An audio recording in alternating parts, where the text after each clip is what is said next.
నమస్తే గాయ్స్, ఈరోజు అయితే నాది వీసా రెన్యువల్ ఉన్నది. నేను క్యాన్సల్ పేపర్ అయితే ఇచ్చినా కానీ నాకు అక్కడ నుంచి వేరే కంపెనీ నుంచి అయితే రిప్లై ఏం రాలేదు.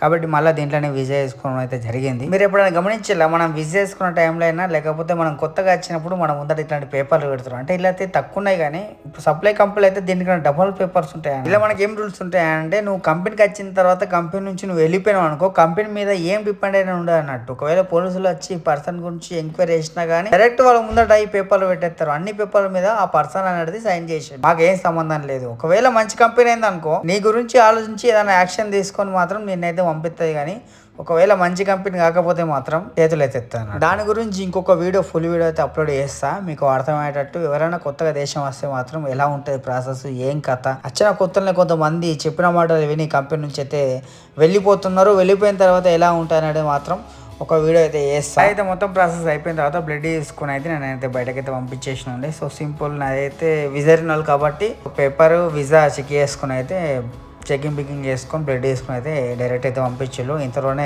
జెమ్స్ కంపెనీ నుంచి అయితే బస్ వచ్చింది. ఈ బస్సు రాగానే నాకు ఏదో తెలియని ఆనందం వచ్చేసింది. అంటే నేను ఆ కంపెనీలో ఉన్నప్పుడు నేను కూడా అందులో ఒక్కొని అన్నట్టు 6 సంవత్సరాల వర్క్ చేసినవాడిని. సో దాంట్లో కూడా నేను ఒక్కొని కాబట్టి ఆ బస్సు రాగానే వెళ్దామని నేను అనుకున్నా, కానీ తర్వాత మా కంపెనీ నుంచి ఇంకో బస్సు వచ్చేసింది.